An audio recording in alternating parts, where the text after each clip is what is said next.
ओम गणेशाय नमः। नवरात्रि के चौथे दिन की आपको हार्दिक शुभकामनाएं। नवरात्रि का चौथा दिन माँ दुर्गा के कुष्मांडा स्वरूप की पूजा की जाती है और माँ कुष्मांडा का निवास सूर्य मंडल के भीतर के लोक में माना जाता है। इनका वाहन सिंह है। माना जाता है कि सृष्टि की उत्पत्ति से पहले जब चारों तरफ अंधकार था तब माँ दुर्गा ने इस अंड यानी ब्रह्मांड की रचना की थी और इसी कारण इनका नाम कुष्मांडा भी पड़ गया। सृष्टि की उत्पत्ति करने के कारण ही इन्हें आदि शक्ति नाम से भी जाना गया। नवरात्रि के चौथे दिन देवी कुष्मांडा की पूजा करने से ही भक्त की हर चाहत पूरी होती है और माँ कुष्मांडा को लगाए गए भोग को प्रसन्नता पूर्वक माँ स्वीकार करती हैं। माँ कुष्मांडा को मालपुए का भोग लगाया जाता है और माँ कुष्मांडा की पूजा करने से आयु, यश, बल और आरोग्य प्राप्त होता है। माँ कुष्मांडा की पूजा करने से व्यक्ति को सभी प्रकार की बीमारियों और रोगों से मुक्ति प्राप्त होती है। पूजा के समय कुछ बातों का ध्यान रखना है, इसे आप ध्यान रखिएगा।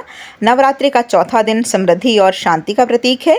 इस दिन देवी कुष्मांडा को पीले रंग के फूल या चमेली के फूल अर्पित करने चाहिए। माता को श्रृंगार में सिंदूर, काजल, चूड़ियाँ, बिंदी, बिछिया, कंगी, दर्पण और पायल भी अर्पित कर सकते हैं। विधि विधान से पूजा करने पर भक्त को कम समय में ही कृपा का सूक्ष्म भाव अनुभव होने लगता है।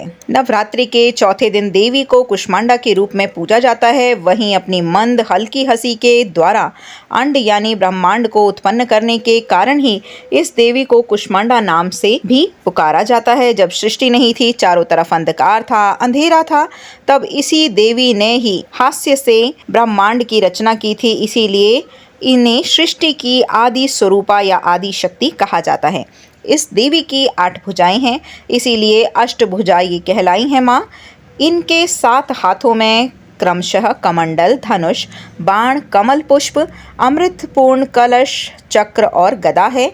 8वें हाथ में सभी सिद्धियां और निधियों को देने वाली जपमाला है। इन देवी का वाहन सिंह है। इन देवी का वास सूर्य मंडल के भीतर के लोक में है। सूर्य मंडल में रहने की शक्ति और क्षमता केवल इन्हीं देवी में है। इसीलिए इनके शरीर की कांति और प्रभा सूर्य की भांति ही दीप्यमान है।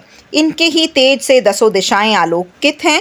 ब्रह्मांड की सभी वस्तुओं और प्राणियों में इन्हीं का तेज व्याप्त है। अचंचल और पवित्र मन से नवरात्रि के चौथे दिन इस देवी की पूजा आराधना करनी चाहिए। इससे भक्तों के रोग और शोकों का नाश होता है और साथ ही आयु, यश, बल और आरोग्य की प्राप्ति होती है। ये देवी थोड़ी सी सेवा और भक्ति से ही प्रसन्न होकर आशीर्वाद दे देती हैं। सच्चे मन से पूजा करने वाले को सुगमता से ही परम पद की प्राप्ति हो जाती है। विधि विधान से पूजा करने पर भक्त को कम समय में ही कृपा का सूक्ष्म भाव अनुभव होने लगता है। ये देवी आधियों व्याधियों से मुक्त कर देती हैं और उन्हें सुख, समृद्धि और उन्नति प्रदान करती हैं।